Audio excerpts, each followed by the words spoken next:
Hey, welcome to Native Roots Radio presents a COVID-19 conversation in Indian country. And we have our co host, Dr. Stately, and our producer, Haley Cherry, here. And we're going to be discussing, how far we've come and where we're at and all these things that, I don't know, Dr. Stately. Welcome. And Haley, do you mind reading Dr. Stately's bio? And it's just great to have you on and have this conversation of reminder of how far we've come and how far we got to go and where we're at now.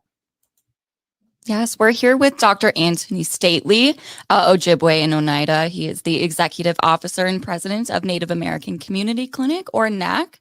Dr. Stately received his PhD in clinical psychology from California School of Professional Psychology at Alliance International University in 1997. Native American Community Clinic provides primary care, dental care, behavioral health services to the Twin Cities Native American community. And he formerly worked as the director of behavioral health programs at the Shakopee Mdewakanton Sioux community in Prior Lake, Minnesota. Previously, he was a research scientist and director of the Center for Translational Research at the Indigenous Wellness Research Institute at the University of Washington, Seattle. He's also director of client services at AIDS Project Los Angeles and the founding and inaugural program director for 7 Generations Child and Family Counseling Services in Los Angeles. He's also taught in clinical graduate programs at UW School of Social Work, Antioch University in Seattle, Phillips Graduate Institute, CSPP Alliant University in Los Angeles, and Loyola Mount University. He's also served as a consultant advisor to the CDC, HRSA, and the Native American AIDS Prevention Center. Welcome, Dr. Stately. It's a pleasure to be here again with you today in this COVID-19 conversation. Thank you. It's lovely to be with you as well. Dr. Stately, Pinigi, yes, thanks for being with us. I think these conversations we're having and we're going to have later on too with our friend Heather, the pharmacist, is really important reminder. And, I think there's a lot of amnesia out there and people in denial and things like that. So I think it's really great to talk about kind of where we're at right now, which is we're kind of sheltering in again and and vaccines and things like that. Let's talk a little bit about where we're at. Sure, for sure. Well, so just to kind of center the conversation, we're specifically in the state of Minnesota, and when you look at the state of Minnesota data, you can see that like the COVID vaccine, the COVID crisis, which people, I think you talked about amnesia, like when people forget that we're still in the pandemic, that the virus is still out there, it's circulating. The particular virus variant that we have now is fairly, highly transmissible. So, I remember, I think in earlier conversations I've had with you, like I know people who went to like an open air event, like the powwow, and they might have gone to concerts and they were like, outside with large groups of people sharing space, maybe not sitting right next to each other, but they're in sort of social space, but it was outside. And part of it was that they ended up getting sick with COVID and kind of surprised by that, those individuals. And part of it is like just the nature, but I think there's a confluence of things happening. One is the it's a smart virus. It mutates and transmits, and it's becoming more stealthy. It's easily the virus we have that we're living with today, and the mutation. I can't even remember what number of mutation around. It's had to mutated like 10 or 15 times by now over the last 3 years. Wow. That particular variant, the CDC sort of like has been saying is like very stealthy. It is easily transmissible, so it means it's easily acquired. You're more likely to catch the virus and to develop symptoms if you don't have a vaccine. Even if you do have a vaccine, you might still get the virus, but your symptoms will be a little what we call attenuated or less severe, which is a helpful thing to know. But I think part of that is like we're 3 years into this, starting our 4th year. So like, and remember vaccines rolled out in December of 2020. So here Wow. we are, it's December 2023. 3 years ago, we were vaccinating people. We had just lived through almost an entire year of people dying from COVID, Mhm. hospitals filling up, and just kind of like, let's do some like level setting here. Mhm. People were, there were large communities and cities where people were filling up morgues and hospital rooms, and like people were in, you know, like Coolers. we had bodies in coolers, Yeah. and it's like there was just like we're nowhere near that anymore. Like, and that's been the direct benefit of having a vaccine and the scale of response that we were able to launch. But what we have to recognize is that, for a large segment of the population, older people who are very, very young, who haven't yet developed their full immune system, people who are older, who have specific health conditions, are much more likely to be quite vulnerable still to this virus that is circulating and changing all of the time. And a vaccine will help significantly. And even with that, we're likely to still have some mortality and some severe conditions. People with because the efficaciousness of the vaccine, even while it's very, very effective, it's not 100% effective. Mhm. And there isn't, in medicine, there just isn't anything that is 100% effective for everyone on the planet. That's an important thing to understand. So thinking through, like, having conversations about like what can I do now to protect myself, protect the people that I live with, the people that I love, the people I work with and socialize with. Like, what can I do to sort of like prevent myself and the people that are meaningful to me in my life, um, uh, to make them the most safest that I possibly can. Mm. And if you are able to do that, stretch it a little bit further, and practice being a good relative and keep everyone safe, because the pandemic has taught us one thing, if not anything.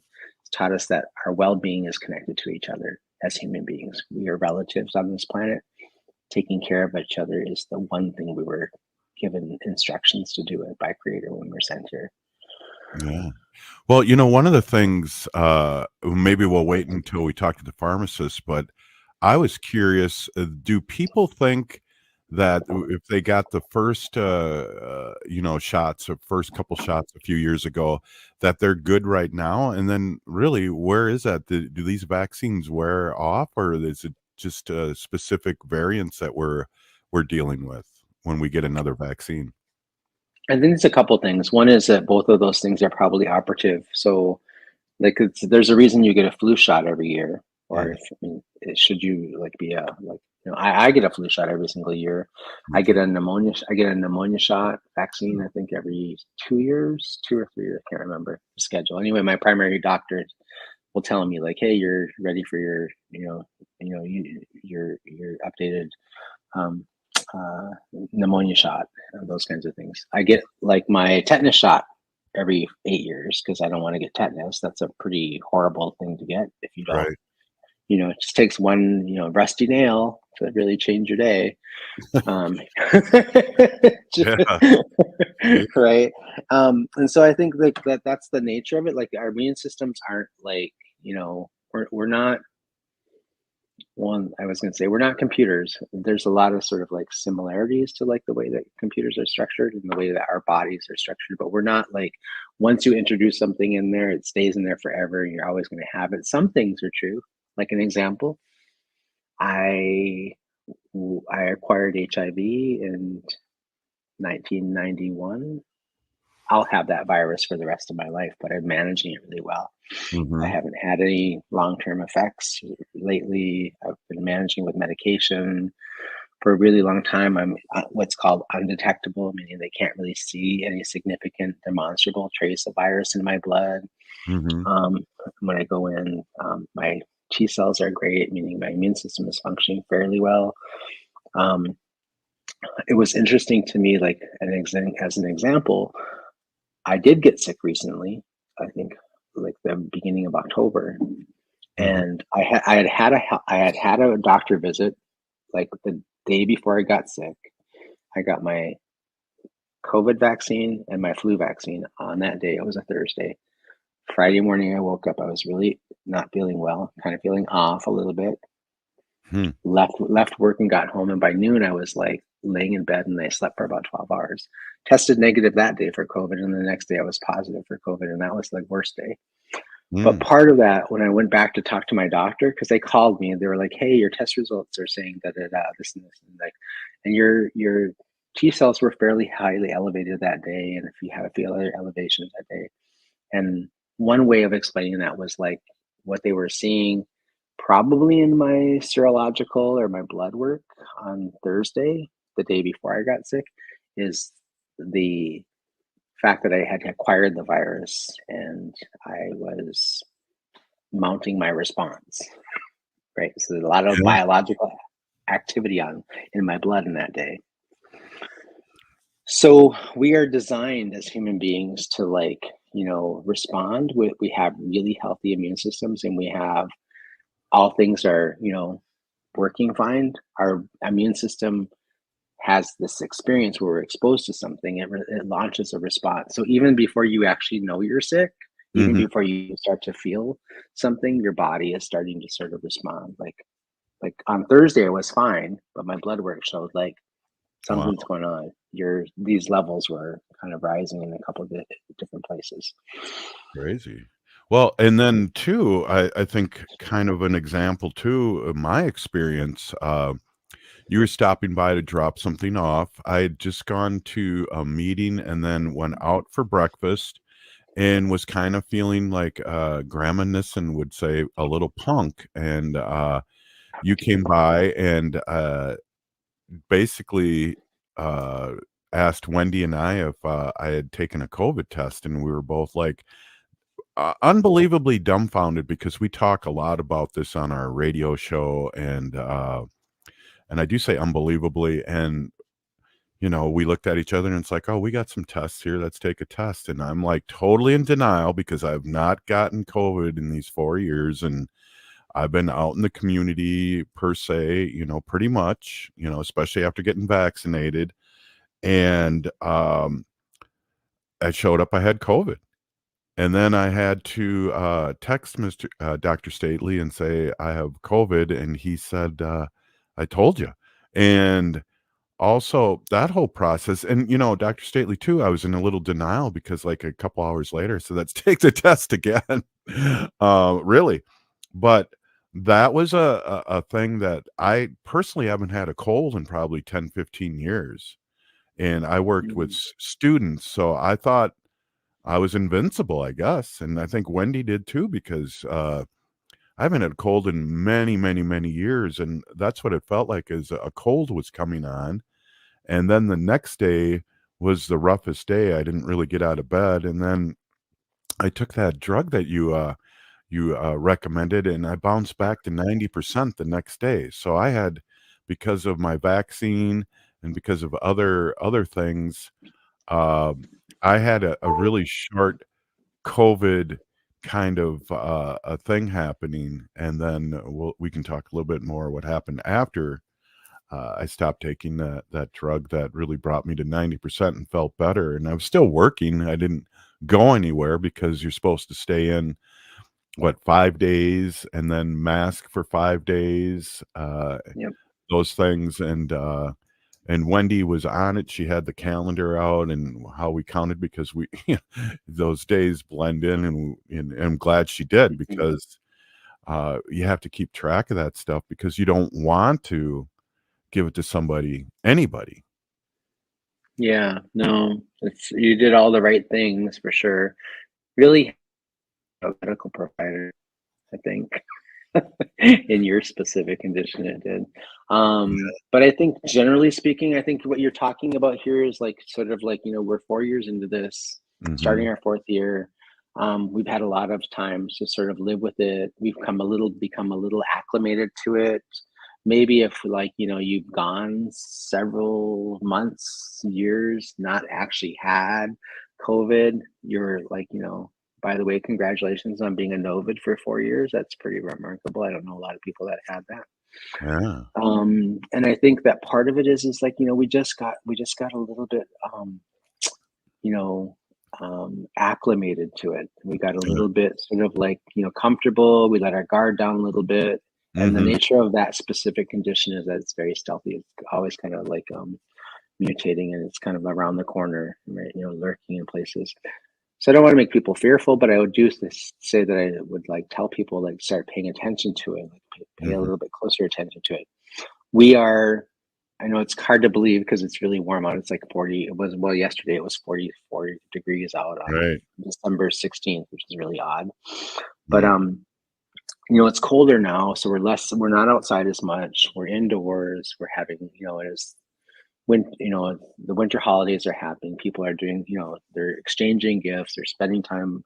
together, celebrating, spending time together, doing all kinds of things, sharing food, sharing. And well, the other things that they're sharing is the viruses that live in their body and in the air. And so part of it is recognizing like we have a whole 4 years of lived experience on how to sort of manage it and manage it well.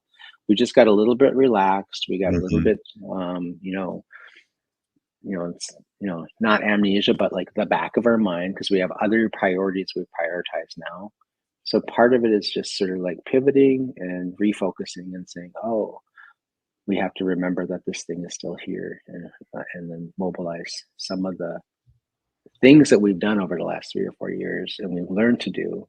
We have to remobilize those things, you know. Well, and that's what's great about our conversation today, and then we're gonna bring on a pharmacist a little later and talk about, the safety and the history of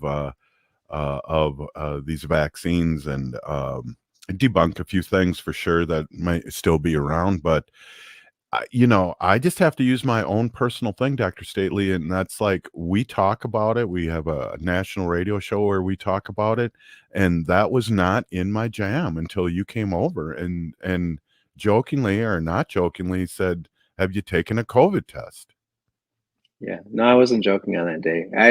You were like, when I asked you about it, you were telling me like your symptoms, and I was like, that's exactly how I Mm, was feeling in a lot of ways. So I was just like, I was just like a recommendation: take a test, just do yeah. yourself a favor and take a test. And so I was actually surprised that you had it too, but like, it's good to know. Well, I think Well, like holding conversations around COVID-19 is so important, specifically in our Native communities, just to share these facts and the statistics and the research. So we know that back in 2020, we know the ethnic group, us as Native Americans or urban Indians, whether even, reservations all across the state of Minnesota, especially in our northern area, we were leading the numbers of people testing positive for COVID. And looking here on the state, so this is stats.web.health.state.minnesota.us. This shows case rate by race and ethnicity here, updated within the last 7 days. And this is showing the graph from the beginning of the year. So the beginning of January 2023, we're wrapping up, we're December 2023 now. And currently, our rates right now are skyrocketing. Through the month of November, it looks like we've had a peak, and we're so high compared to the other races in the state that we're peaking off the chart right now, which is very concerning. So COVID is still a real thing, and it's very active, specifically right now in our Native communities. Yeah, in the state of Minnesota, we lead the case rate still with active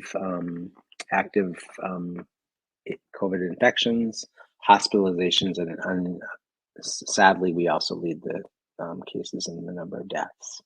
yeah. Um, that has a lot to do with like, I think there's a lot of variables that are related to that. One is like there's just not a really strong healthcare system in rural areas where there's tribes, right?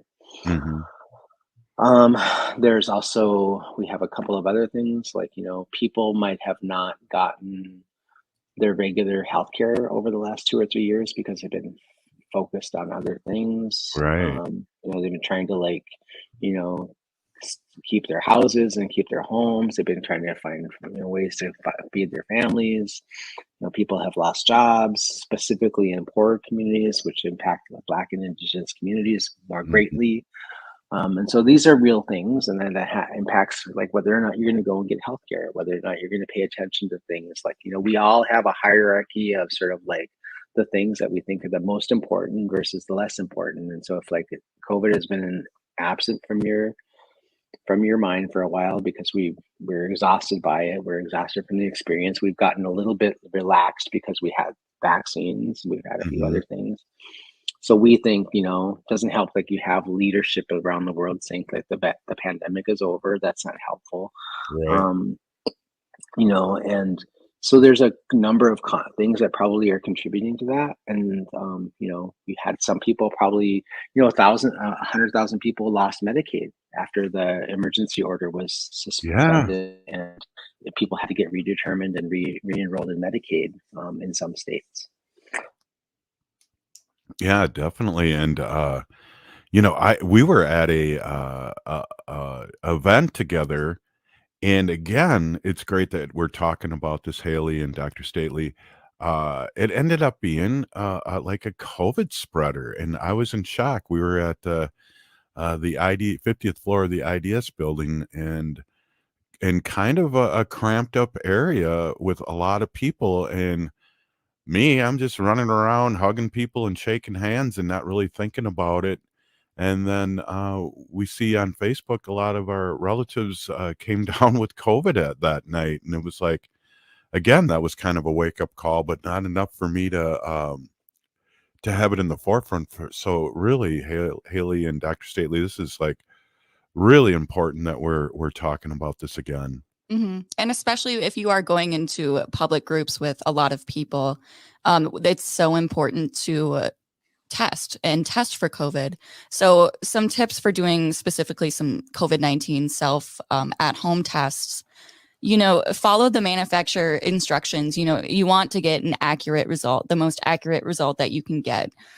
So if you have symptoms of COVID-19 and you get a negative test result from your home test, you should repeat that test, whether that's right away or definitely within the next 48 hours to confirm that as accurately as you can. If you do not have symptoms of COVID-19, but we're in close contact with someone with COVID-19 and you get a negative result, you should also repeat the test 2 more times. Specifically, they recommend 48 hours apart each time to confirm the negative result. Yeah, it's Haley and Dr. Stately. It's an important conversation we're having here. We're gonna later on the show have our friend Heather, who's again a pharmacist that does a lot of the vaccines and knows about the vaccines, and we can talk about the safety and debunk a lot of things. And I think it's important. This is just such an important conversation we're having.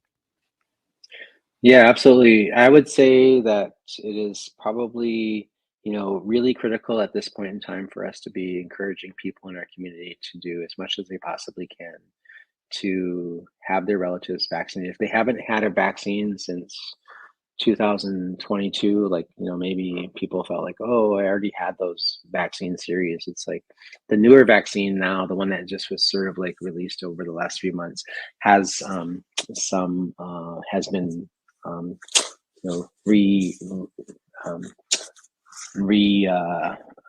has some new information about like that is able to sort of respond to some of the new variants, will make it a little bit more effective. But we were talking, remember earlier, about how important it is to sort of like, vaccines don't mean you can get a vaccine now and it won't necessarily protect you for the next 3 or 4 or 5 years. It depends on what vaccine we're talking about specifically. Like, for instance, there are vaccines you can take that will protect you for several years. Those are things like, tetanus. You don't have to take that every year. You take it every 4 or 5 years or something like that. This is a particularly smart virus that transmutes and changes over time. You probably it is likely, and we can talk with the pharmacist about this, but it is likely that we are in the day and age where we're going to have to like treat COVID like we treat the flu and like we treat some of the other sort of like seasonal things that visit us, like RSV and a few other things, will have to take a vaccine every year annually for it. And really important for people who are critically more vulnerable, older people, people with immune deficiencies, and young, really, really young people. Point. Yeah, that's What are awesome. some of the symptoms that we're seeing present in people who are testing positive with COVID recently? I think a lot of people, my experience, I think also Robert's experience, and some of the people I've talked to recently who have been sick, some of my own family members, it all sort of feels a little bit like a cold, and it sort of kind of then it feels like a cold, and it feels like the flu, and you Mhm. have a real broad range of symptoms around you. Sometimes some people are like, "Oh, my throat hurts," first, and it's like with every single member of my family that got sick recently, it was all like, "Oh, I feel a tickle in my throat." Mm, And they wake up the next day and they can barely talk or barely swallow. So then I think it's like, something more like, strep and those kinds of things. And then they end up feeling like the flu. And so I think it feels a lot like your more common ailments. And that's why people are not paying attention to it. They're like, oh, I just have like a common cold, or, oh, right. I just, you know, I have an upset stomach from something I might have eaten or something like that. A little bit of this, a little bit of that. It's feeling more like those common symptoms. So people are overlooking it a lot. And I think what I would be good advice is if you're feeling some type of symptom in that category of cold, flu, and stomach flu-y type things, is like take a test. It's not gonna hurt you to take the test, but it certainly is going to help protect you and your family. Exactly. Great question, Haley. I think we'll have some more to ask our friend, the pharmacist here, up on the next segment here, and we are talking about we're having a conversation about COVID-19 here in Indian country, and we're with co-host Dr. Stately and producer Haley Cherry, and we're going to talk to Heather, who's our native pharmacist here in the Twin Cities, and try and talk about the myths and debunk a few, and talk about how things really work. And so we're really excited. Please hold on, hang with us, and we'll be talking more and more about this. You're listening to Native Roots Radio, a COVID-19 conversation in Indian country.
Hey, welcome back to Native Roots Radio presents a COVID-19 conversation in Indian country. And I'm here with our co-host, Dr. Stately of Native American Community Clinic here in the Twin Cities, Minneapolis. And we have a special guest right now, Haley, and I'm wondering if we could read off this groovy bio for Heather. Yes, Heather Miracle Fahey, PharmD class of 2009, is a board-certified clinical pharmacist with mHealth Fairview. Heather serves as a preceptor and mentor with a special interest in supporting Indigenous students and students of color. She is currently involved in collaborative efforts with the School of Medicine, Nursing, Dentistry, and Vet Medicine to create space and support for all Indigenous health professional students. Heather serves as several system-wide diversity equity, and inclusion initiatives, including developing mHealth Fairview's first land acknowledgement, building relationships with the local Native community, and creating cultural awareness with her department and across Fairview Pharmacy Services. Additionally, Heather is the acting secretary on the board of directors for Indian Health Board's clinic in Minneapolis. Heather is Mohawk territory in Southern Ontario, and she is the first pharmacist in her family. Wow. Hey, Dr. Stately, we got Heather here, and maybe we can talk a little bit, Dr. Stately, about the myths and debunking this with Heather. What do you say? Yeah, that sounds great. Cool. Hey, welcome, Heather. Thank you. Thanks for having me. Yeah. Well, Dr. Stately, we and Heather, we have still issues we talked about earlier today about how we're kind of falling behind again, and we're as Native Americans, we're falling behind on the vaccines, and we're getting sick at a higher rate. Let's talk, Heather, a little bit about the myths here and what's true and what's not true. And I know I'm all vaxxed up, and we talked in the earlier segment about me having COVID and how less severe it was because I was vaxxed up. Mm-hmm.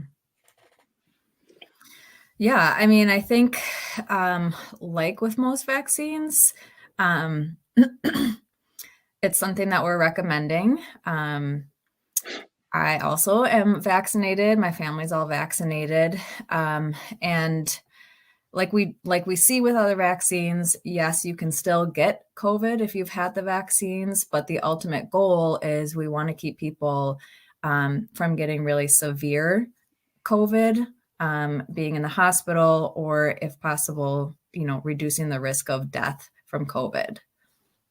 Absolutely. And I know there's a lot of myths out there, and I'm wondering, Haley, maybe we can talk a little bit about those and get a response from Heather and Dr. Stately about, what they're hearing in the community and how we deal with our community members in debunking these myths.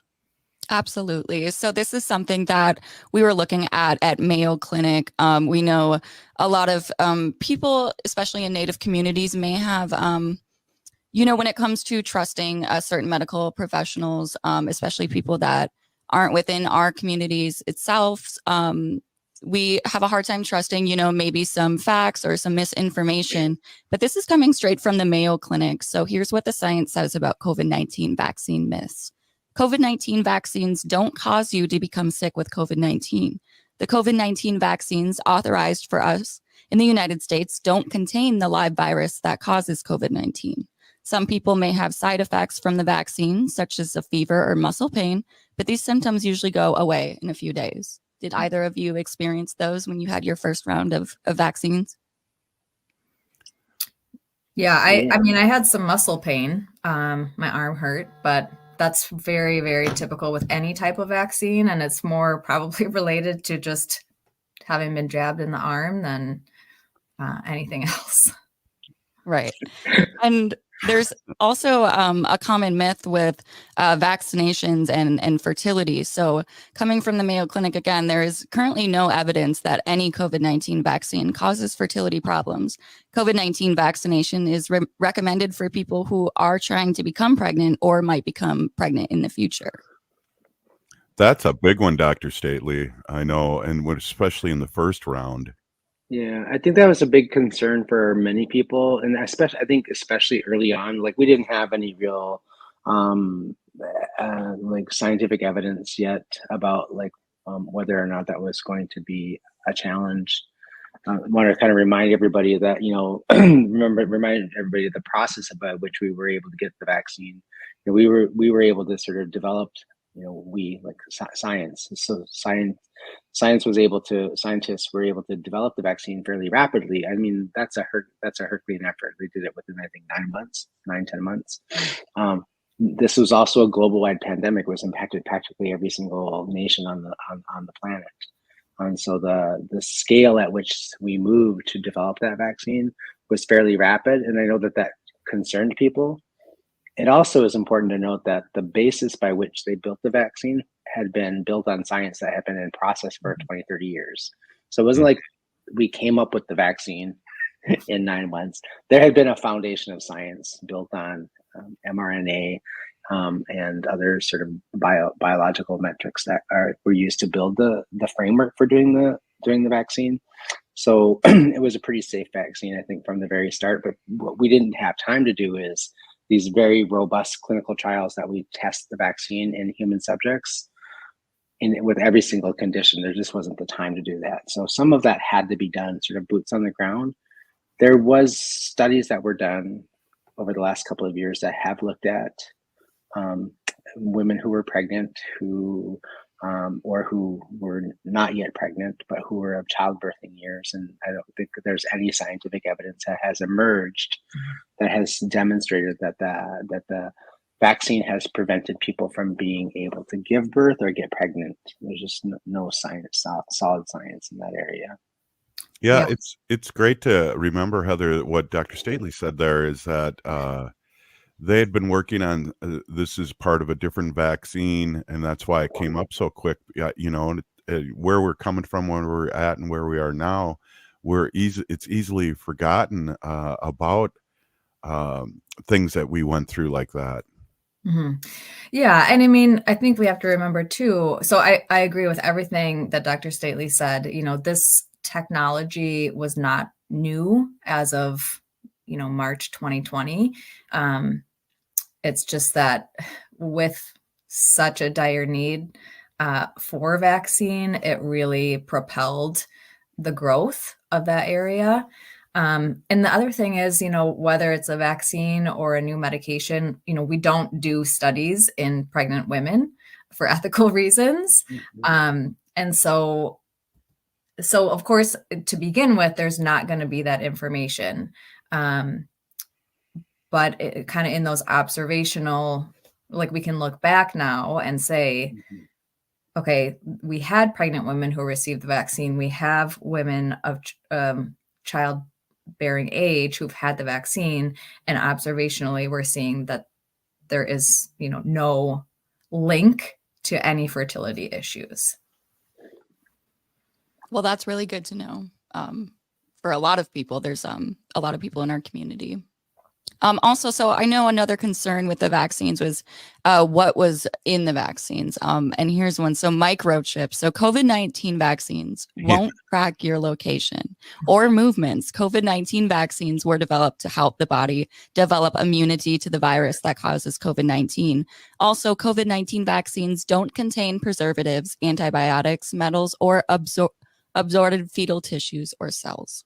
Oh my gosh! I have a special affinity for that particular vaccine or myth about the vaccine, because I think what's really important is that we let people know, like, you are more likely to be tracked by your phone, by your iWatch, by your car if it's been, like, you know, manufactured since 2010 when they started putting computer chips in them.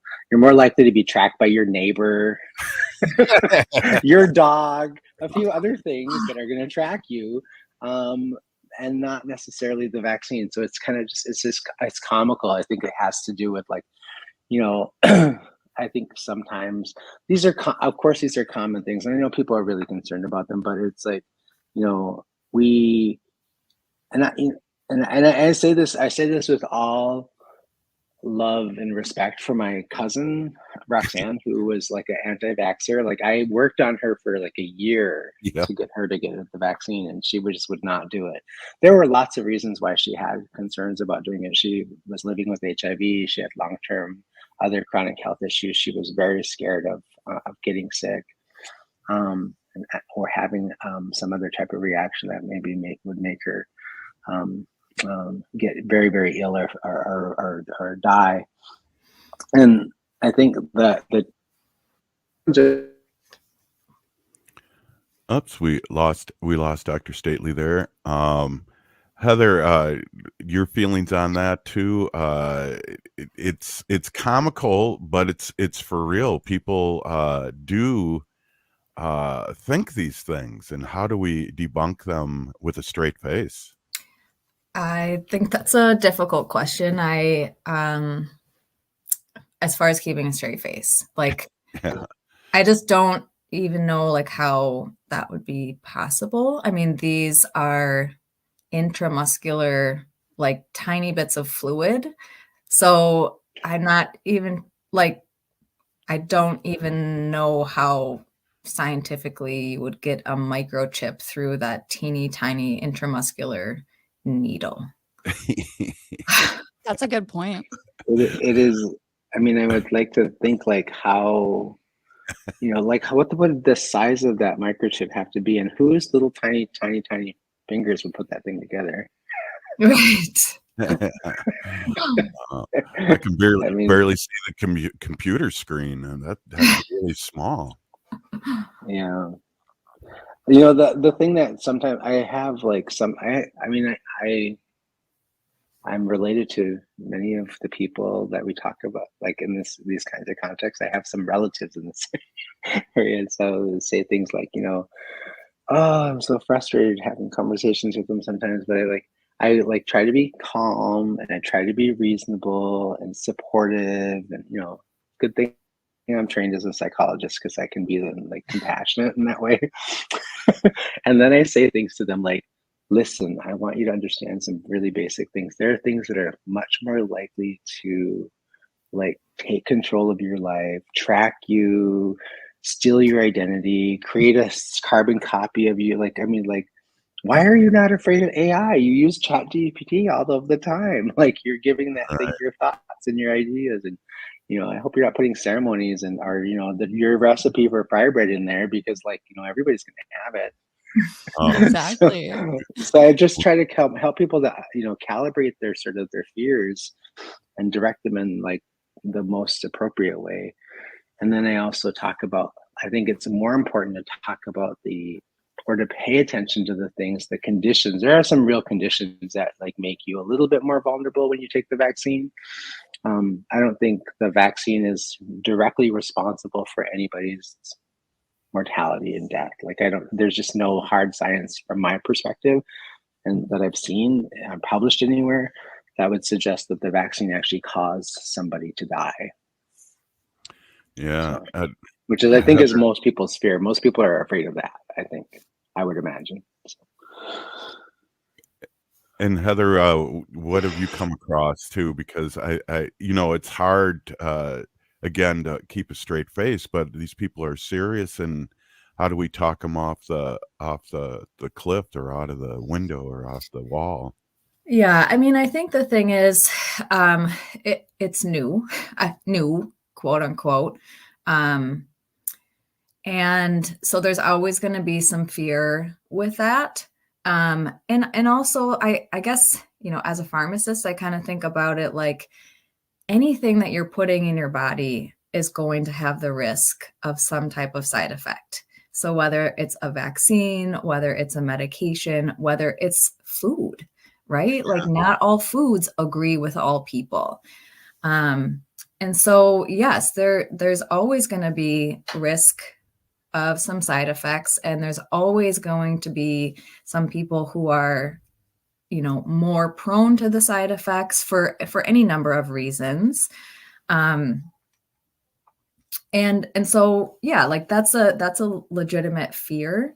But I think it's like I said, when we're looking, and like Dr. Stately said too, when we're looking at what the studies are showing and what the evidence is showing, from a multitude of sources, this isn't all drug company funded research. There's all sorts of different organizations doing research to ensure the safety and the efficacy of the vaccines. And what we are seeing so far is that the benefits of being vaccinated far outweigh the risks. So yes, you may have a reaction. You may not feel good for a couple of days. The vaccine itself is not going to cause COVID. You are not going to get COVID from the vaccine.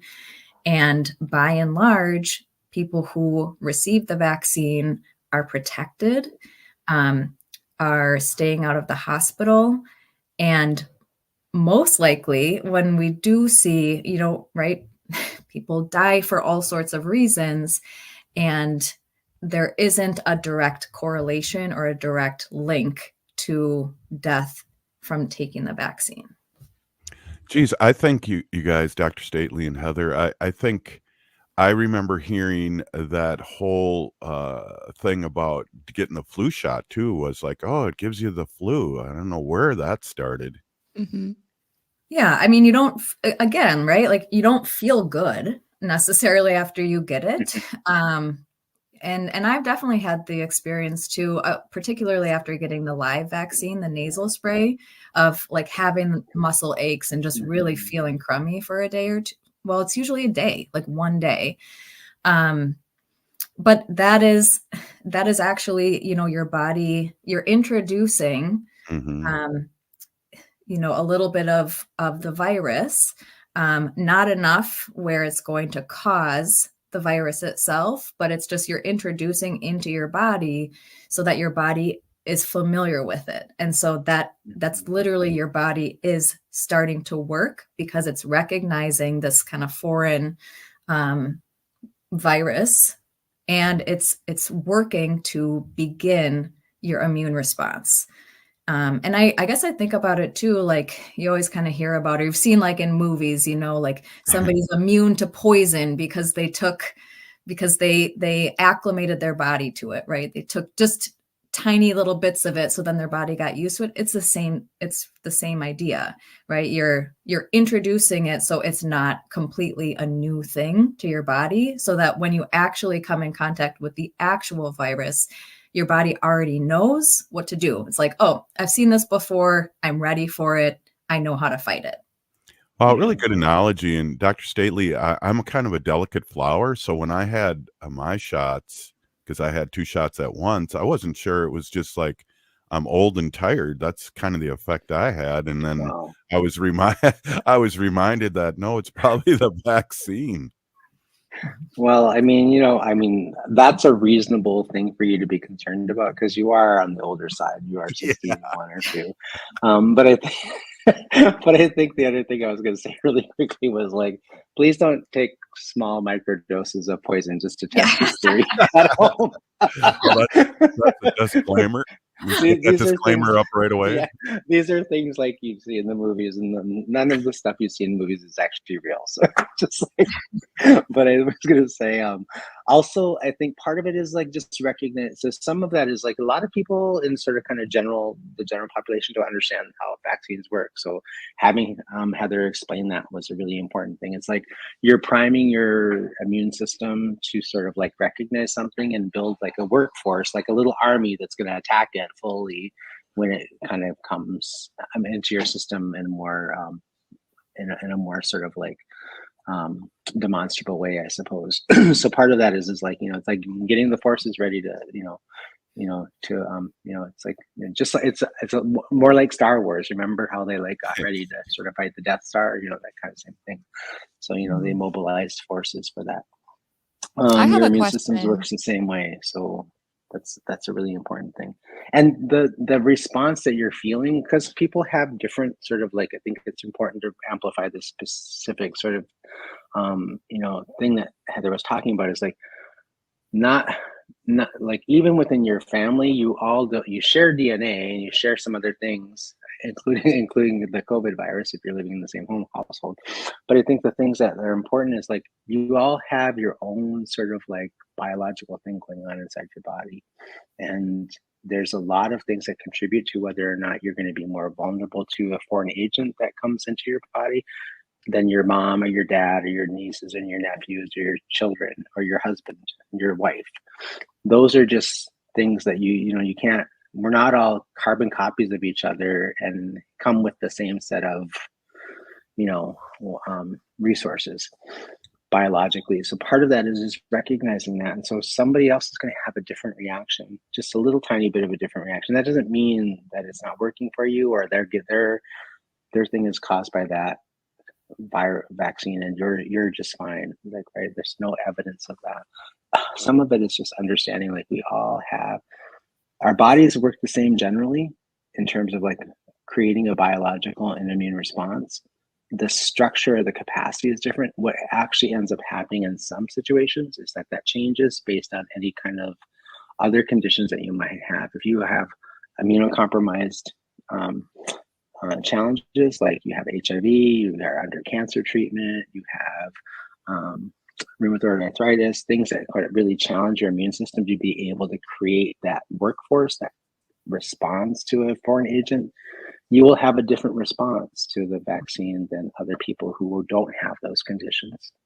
In that specific situation, it's really important that you're having conversations with your primary care doctor about like what is okay for you to do, what is your alternative, like weigh all of the information and make a really good decision with the information and with the counsel of somebody who understands that well.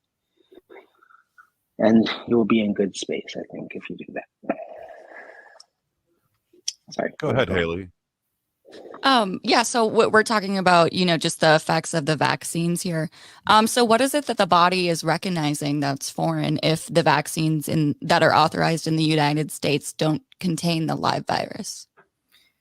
So the vaccines, our COVID vaccines are mRNA vaccines. So what it is mRNA is messenger RNA. And basically it's like a recipe. So like that little recipe of the COVID virus. So sorry, not the virus itself, but like a little piece of that messenger RNA is what is contained in the vaccine. And then that gets into the cells. So it basically like provides the recipe for what we call antigens. So it provides like that, like framework a little bit, or like your cells then can look at that recipe and say, oh, okay, I see this, and now I can make that little, the forces that will help protect my cells if I come in contact with the virus itself. So there's no actual virus in the vaccines.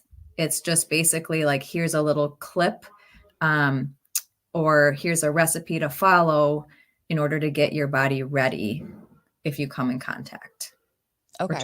To prepare those forces, if that makes sense. One way of thinking of it is it contains information that your cells would use to create the ability for your cells to recognize when the actual biological material enters your body. They'd be like, oh, we recognize that thing. Let's move the battalions forward and make sure we're like killing this thing.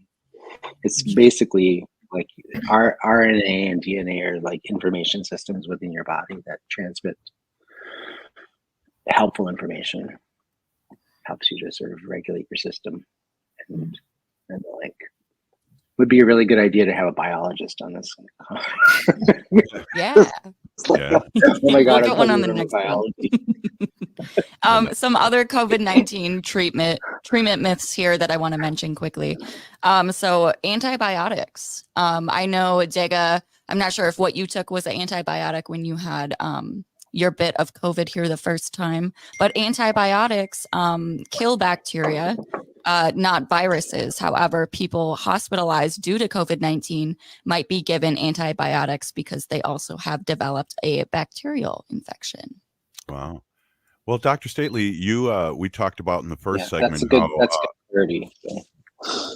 Dr. Stately, we talked in the first segment how you analyzed my sickness by dropping off a reef 100 feet or 20 feet away, and realized I had COVID before I did, and also I'm the miracle worker. Which was amazing because Wendy is a pharmacist too, and we both looked at each other and go, we didn't even think of that. And then you talking about that drug in the first segment too that I took that really helped me. Yeah, I mean, some of that was just basically, quite honestly, just common sense. I asked you a few set of questions like, how are you feeling? What are you experiencing? And it's turned out that it was a lot like what I had just experienced myself, because I had COVID a few weeks before you. And I was like, I don't know. That sounds really like exactly like what happened to me in a lot of ways. I think you should take a COVID test. And we're So like, huh? I was a little bit surprised that it was like you text me like while I was driving home from your house. Like I'm positive. I was like, oh gosh. No, you Really, said I'm I really glad told I you. stood far away from you. Oh yeah, I did. I said, You see, I said I told you. told you. But then the drug again was that I took Paxlovid. immediately. Yeah, that was amazing. And along with my vaccines, Heather, and taking that, Mhm. I know some people, I ended up having a side effect where once I was done with it, I kind of didn't have COVID, but I had really cold symptoms for about 4 or 5 days. Mhm. Yeah, I mean the Paxlovid, it's an antiviral, which is different from an antibiotic. Um, so it's really just like preventing further replication of the virus in your system. So I feel like, it kind of like tamps down, it's preventing like this big response or like this big production of COVID in your system. Antibiotics, which are helpful if you have bacterial infection, are not going to be effective against COVID because COVID is a virus. But it's also like if your whole immune system is, working really hard because you have COVID, or you are, at high risk of other type of respiratory infections, it's probably not all that uncommon to like have COVID or be at risk for pneumonia or have pneumonia or something like that, in which case antibiotics would be helpful.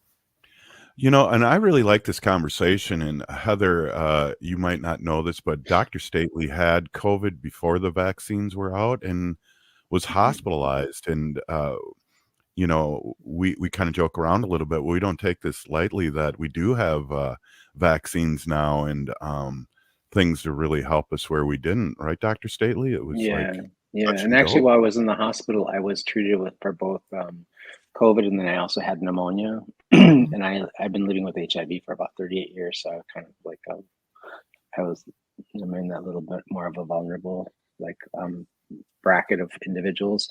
And so one of the things that they did was they put me on both. They put me on a powerful. I'm allergic to sulfas, so I can't use like that really like the sulfas that they typically use for things like pneumonia and stuff. They had me on something else, and they had me on the experimental drug because it hadn't been passed yet. Like they were just sort of like they were giving, I jokingly, by the way, I don't think I remember. Did I ever tell you this? That my doctor's name while I was in the hospital was Dr. Frankenstein.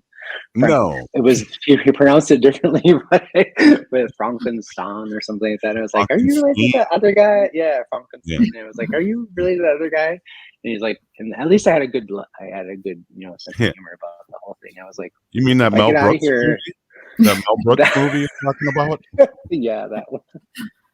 But I was so like he was a great infectious disease doctor because like he helped me like he talked with me as like you have HIV. He goes, by the way, you also have diabetes. Did you know that? And I said no, and I found that out while I was in the hospital. So I had like all these things. Like I had like the list of like risk factors that we typically talk about is like I just had them stacking up like in the hospital. I was like, and he's like, you know.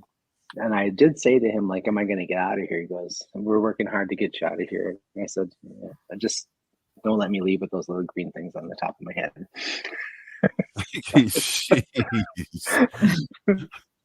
But they had me on really powerful antibiotics at the same time they were on the antivirals because I had both conditions. I was pretty ill, very, very ill, actually. So.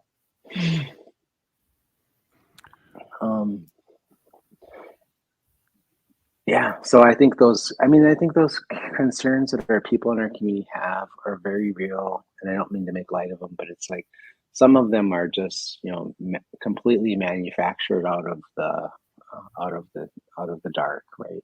It's a little bit like I think some of this also has to do. This is just my perspective. I think some of it has to do with like when you don't have a lot of information and you don't know a lot about a subject.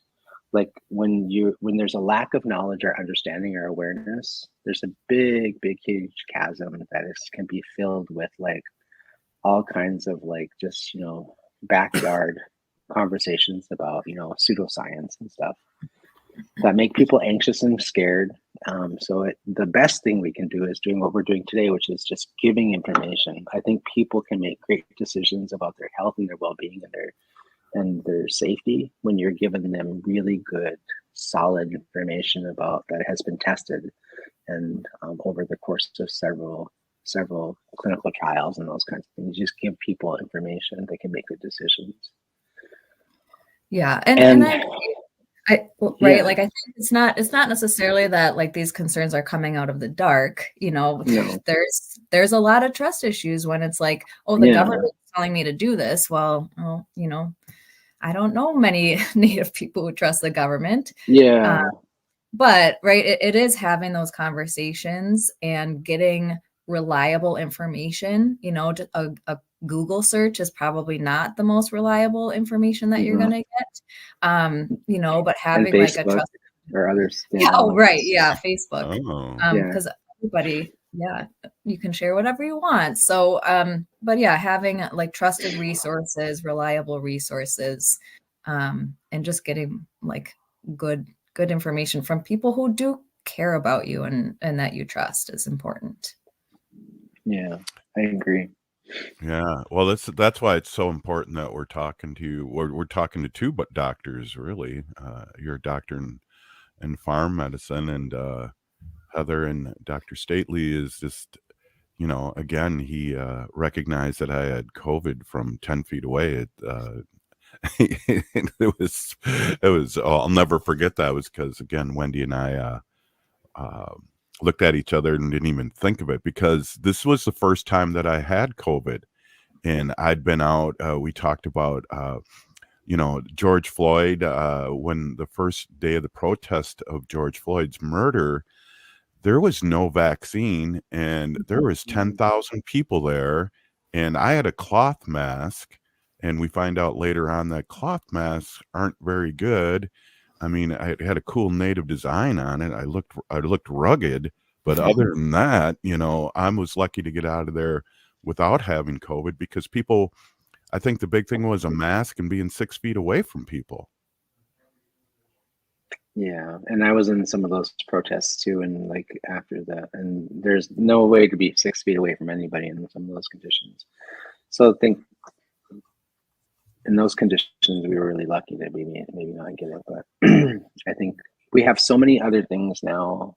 We have more information, more understanding about it. We have more tools in our toolbox to address it. We can do a better job in our community and in our families and quite frankly in our nation to responding to it. A lot of the things that are preventing us, like the reason we're seeing some of this uptick, is that we've gotten, we're a little bit COVID, what's it called? COVID exhausted, weary. Yes, it's just been beating us down for a few years. And I think also, like, we did a few victory laps, celebratory laps, like, oh, COVID is over, because we're seeing a dip in deaths and dip in infections. And the thing about, like, I keep reminding people is that it's a virus. Viruses mutate. Almost all viruses mutate. The majority of them do. And this one is particularly stealthy. So it's kind of like, we're going to always have to be a little bit on our, just keep it in our awareness, try to keep it maybe not right in the front of our, but like next to the front of our brain, so we can remember to like address it with the tools that we have. We've developed a lot of tools for it. Yeah, I'm thinking about it kind of like the flu shot. Like, it seems like we might be having like yearly, sorry, I got some background noise here, but right. But like we tell people to get their flu shot every year. I think it's going to most likely be similar to that. Like just every fall. So. Yeah, definitely. Your sons sound exactly like mine when they come home from hockey, by the way. I'm for a snack, I think. Well, I kind of sound that way when I'm hungry, but that's another story and another show. Haley, who do we have with us again? I know Yeah. Heather's got to get going here. So, but let's read some of her bio because this has been really a great conversation. Yeah. And Thank you. Yep. Heather, thank you so much again, Pinagigi, for joining us during this vaccination segment of our conversation. Again, we're with Heather Miracle Fahey, PharmD class of 2009, Mohawk, and she is a certified clinical pharmacist with M Health Fairview. And additionally, Heather is the acting secretary on the board of directors for Indian Health Board Clinic in Minneapolis. Heather, before we let you go and tell your kids or what's up and what's happening, any last words about this? We've really appreciated your and Dr. Stately's conversation about this. Yeah, well, not Nyawe for having me. I think it's important, like you said, to just keep talking about it and to get some good, reliable information out to community. Yeah, and I think, if there's questions, like I'm always happy to take questions. I'm around. I'm at powwows and showing up in community at different places. So always happy to just field whatever questions people have. Dr. Stately, any last comments before we let Heather go? No, I think it was a great conversation. Thank you so much for being here today. It's good to see you again. Good to see you too. Yeah. All right. Right on. Well, let's take a break here, and we'll come back with Dr. Stately and talk some more about this COVID and where we're at now and how far we've come. You are listening to a COVID conversation here in Indian Country, and this is Native Roots Radio. We'll be right back.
Hey, welcome back. This is Native Roots Radio presents a COVID-19 conversation here in Indian Country, and I'm here with Haley Cherry and our co-host, Dr. Stately. We had a really nice conversation with our favorite Native pharmacist, Heather, and now we're going to kind of wrap it up here in this last segment and talk about, a lot of things, mental health, how that fits in this, which is really huge, and I just want to welcome you back, Dr. Stately and Haley, and this has been a really great conversation. Thank you. It's nice to be with you all today. Yeah. So Haley, we want to circle back, correct, on our conversation here, and ended up. Let's talk about a few of these things. Yeah. So just before the break, we were talking a lot about debunking myths and certain facts around vaccinations. But this has been a global pandemic that has been ongoing for, we're going on the 4th year. And I'm not sure if it's described as a pandemic, but COVID is still a real thing, and it's affected us in many different ways. So we know it can be stressful to experience COVID and all the challenges that may result from it. So if you're having any kind of mental health crises from this, or just need to talk to someone, please reach out, to these resources. We have some really great resources coming up.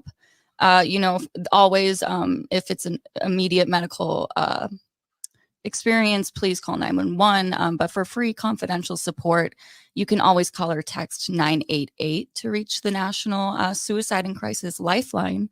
And that lifeline is open 24 hours a day, 7 days a week. And they also have a lifeline chat that is available in English or Spanish. And services are also available for people who are deaf or hard of hearing.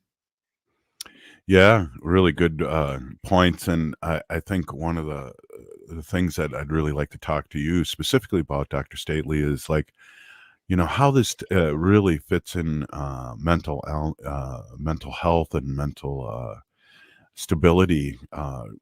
Having COVID, possibly having COVID, going through this pandemic, all those things, that big ingredients of depression and things like that. Let's talk a little bit about that. Sure. I think one of the things that stands out is just this, so it is exhausting that we are entering into our 4th year of this epidemic or pandemic. And that, the scale of loss for our community is so large. Like you can look at data all the way back to the beginning of the pandemic, and just thinking just from the Minnesota data specifically, because this is where we're at, is and it's where I work and it's the community I work in, is like we have lost so many people to the pandemic, all across, from young ones all the way into our elders. We've lost so many of our elders, and thinking like the impact that has had on our community and our families and our individuals is, demonstrable. And think about like the people, when you lose so many people who are elders in our communities. Like I remember being in conversations with people in healthcare leadership. I'm on this thing called the Tribal Health Leadership for the state of Minnesota, an advisory body of the state, and we meet regularly and we meet quarterly. And especially during the pandemic, we were meeting like every other week, really, to try and strategize on ways to sort of manage it. So one of the things that was really a high topic of conversation was the scale of loss we were having, losing people, elders, first speakers. People were like anxious about like, we're losing all of our first language, speakers. We're losing our cultural resources. These are things that have been really challenging for our communities. And so in a lot of ways, it pulls on that thread of historical trauma that we've experienced as communities of Native communities across the Turtle Island for the last, several hundred years. Mm-hmm. And those conditions, get triggered, those experiences of us, our emotions, our psychological responses get triggered by something of this scale. So here we are 4 years into this, and we've lost a lot of people. We have family members who either succumb to either COVID or they succumb to one of their more chronic health conditions because they weren't able to get into the hospital, or they weren't able to get in to see a provider for a couple of years. I have a cousin that I lost like rapidly. She, it's coming up on her 2nd year of her having passed away. My cousin Roxanne, who was an avid, vaccine resistor. She died from her liver cancer. Her liver cancer came back, and she hadn't been able to go back and see her primary care doctor during COVID. Right. She passed away the year before that. Her husband passed away from his cancer. So these are the kinds of things that like we are experiencing in our community. It wasn't just like not just dying from COVID, but the scale of loss from other conditions.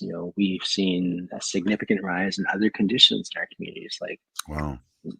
scale of houselessness. The scale, we are, the amount of people who had overdosed over the last couple of years because they weren't able to get into care.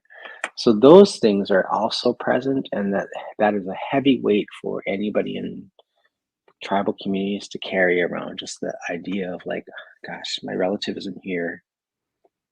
And then you got things like survivor guilt, like, well, why me and not them, or why them and not me, right? That kind of thing. And it's like, those are real things that we contend with. and they weigh heavy on our hearts, heavy on our minds, and make us more vulnerable to like depression, anxiety, guilt, remorse, all those things that are those heavy emotions that we carry around that can really impact our ability to function in our families and our day-to-day life, make it hard to get up, go take care of like the things that we need to take care of. So those are real conditions, and important to note. Yeah. Absolutely. And Haley, I'm wondering if we could maybe talk a little bit and put out some numbers for people listening or have relatives that might need to reach out to have help. I'm wondering if we can get those numbers out there and websites and things. Yeah. So if anyone is dealing with just needing someone to talk to and would like a more culturally specific service, we recommend Strong Hearts Native Helpline. You can learn more and chat online at strongheartshelpline.org. Or you can call their hotline. But specifically, I just wanted to put the website out because we know computer use can be monitored and is impossible to completely clear. And this might be a concern for some of our relatives who may be experiencing domestic or sexual abuse. So if you're afraid that your internet usage might be monitored, please reach out to Strong Hearts Native Helpline at their number, which is 1-844-7-NATIVE, which is 1-844-762-8483. And some of their services that they provide include just providing a culturally someone who knows about the culture and what generational trauma is. And they provide peer support and advocacy, as well as information and education about domestic violence and sexual assault, personalized safety planning, crisis intervention, basic information about health options. Again, Strong Hearts Native Helpline's number is 1-844-762-8483, 1-844-762-NATIVE. Absolutely. That's so important. And thank you for getting those numbers out there, because we always talk about what's the call to action. So great to bring those numbers into the conversation, Haley. Yeah. And they're 24/7, so you can call or text or chat online any time of the day, the night, and they have advocates all over Turtle Island, many advocates. So I know some of us worry about privacy in conversation, so you never have to worry about who is this gonna get around to? Is this gonna get around to one of my relatives? So Right. Strong Hearts Native Helpline is a really great resource for us in the Native community for more specific care. But kind of to wrap up our conversation here, we're going into the holidays season, and it's really important to just know that to test. And if you have symptoms, to test before you're in large groups, especially around your elders or your family. So how do we treat this? How do we keep people safe? What are some ways that you two are going to protect yourself and others going into the holiday season? Wow, that's a great question. I'd like to hear what Dr. Stately has to say so I can copy what he says, because I haven't really thought about it. But that's a great question. Mm-hmm. Yeah. So, Dr. Stately, I mean, I think one of the things I'll do is I'll keep I have a couple of family members who are fairly vulnerable. Like my grandma's, she's 81, 83 years old, something like that. And she's got some lung condition. So I'll do things like not visit her and especially if I'm not feeling well. If I do go visit her, I might wear a mask. If I drop off food, I'll drop it off at the door, and she doesn't need to see me in person to know that I love her and care about her. So I'll do those kinds of things. I'll keep any gatherings that I have. There's small and sort of very insular. I do have a wedding that I have to go to on the day after Christmas. My kids' aunt is getting married, and we're to go back to South Dakota for that ceremony. But I'll be really cautious, and want to make sure that I don't bring anything back. I'm going by myself and with another individual, so and I'll be really cautious about if there's a lot of people and it's tight and I'll wear a mask, and so Yeah. That's I guess I can say ditto, but um, just to make sure everyone's protecting themselves, and of course, if we or Wendy or I feel under the weather, and to really let people know and that we love them and that we won't be meeting for the holidays. So I think to have that in the forefront and have a game plan, because we don't want to get other people sick. They're vulnerable for all sorts of reasons. And again, I did not get COVID and did not get sick, and surprisingly, in my mind, I got it. So I think anyone can catch it on any way, and I just want to say that, and also, it was really interesting, Dr. Stately. Wendy didn't get it, and I mean, I accidentally drank on her mineral water a couple times, and I had Kleenexes all over the place. So it's tricky too. So you have to stay vigilant, and I'm glad she didn't get it. Yeah, I mean, I think those are the things we talked about this before. Is like just like we cannot count on it's possibly luck. So it's like there's just a number of things that you got to be thoughtful about.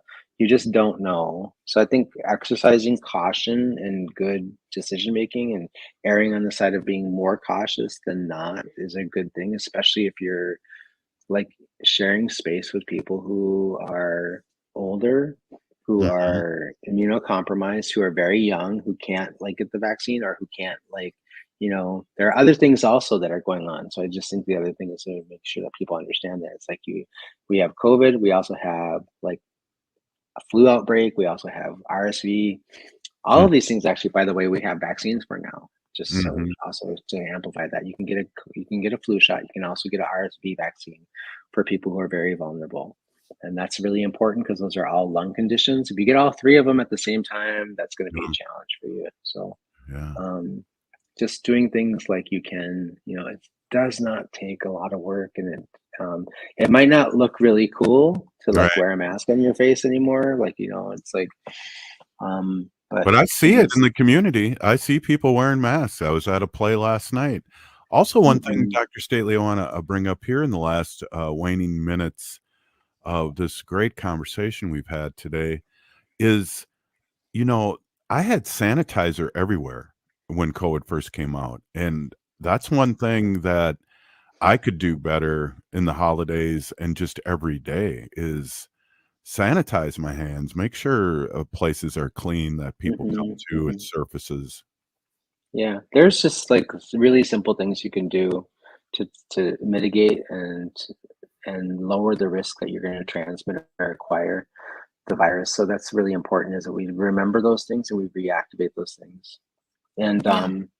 I haven't went out and bought any sanitizer recently, but do you remember a year ago it was like 25 cents for a bottle of vaccine for Right. for sanitizer in some places? It's like, well, I'm probably back up to like $3 a bottle now. Right. Mhm. So Yeah. Well, I think I have yeah. some left over. I don't think it I just haven't been physically putting it on. I think our Mm, nations, tribal nations were really huge into handing out these kits, especially before right. the vaccines. You weren't hoarding it, were you? Like that toilet paper guy? Easy, well, a little bit, with my 500 T-shirts, that Wendy complains about all the time, but yeah, Well, yeah, just going into the holiday season again, it's very important to monitor any symptoms. People you've been in close contact with, anyone who's sick, is showing symptoms. Keep distance between yourself and others when you're in indoor spaces, especially with poor airflow or ventilation. Again, wash mhm. your hands with soap and water for at least 20 seconds. Not just a little quick rinse off with some water. We know water is Oh. life, but soap actually is disinfecting. So whether that's sanitizing, at least make sure to use sanitizer that has at least 60% alcohol in it. Yeah, I Yes. see a T-shirt again. Say that again, I Haley. do see a t-shirt. Yeah. Yeah, Water is water life, is but life, you but add soap. Add Add soap. soap. Oh my Wear a mask, face mask in indoor public spaces. You know, if you're around a number of high people that's been exposed to COVID-19, especially people who work in hospitals, wear your mask, wear the right mask. We just want everyone in our community and outside of our community to be safe this holiday season and Wow. enjoy For themselves. sure, for sure. Definitely. I want to amplify that message because it's really important. Like the number of people who are dying now in the state of Minnesota, the majority of them, like 90, 95% of them, maybe higher, is like people who are over the age of 65. And Mm, Native people are leading the numbers in the state of Minnesota on the number of deaths, severe hospitalizations and deaths for COVID. And I want to remind people, like, these are our culture bearers. These are the people that know our stories, that know our language, that know our medicines and things. Let's protect them because we have a responsibility to protect them, so that their knowledge and their wisdom and that secret sauce that they hold about being an Indigenous person is something important to preserve for our children and for the next 7 generations. We have a responsibility to protect that over Yes. anything else. So. Yep. Be a good relative and protect others. Yeah, really great information. And thank you so much for speaking on this, Dr. Stately. This has been a really, I hope everyone's listened to this because it's really a great, great reminder. And, we all need to be reminded of this and keep everybody safe, like Dr. Stately said. Great job, Haley, our producer. I just want to give a big shout out. And Dr. Stately, thank you so much. And I want to give a big shout out to Heather for coming in and talking about the myths and stuff. Please, I think maybe one last time before we leave, maybe a quick helpline, throw that out there again to our listeners. Yes, this COVID-19 symposium was brought to you in partnership with the Minnesota Department of Health. To learn more and stay up to date with the most recent COVID and vaccine news, please visit health.state.mn.us. That's health.state.mn.us. Pinigi, and thank you. Everyone stay safe out there. Thank you so much for co-hosting this, Dr. Stately. Absolutely. Gigwabman. Right on. And Pinigigi Haley for all your work here on this great symposium. We'll be listening to Native Roots Radio weekdays at 5 o'clock Central Time on all your podcasts. And we're still here. We are the 7th generation.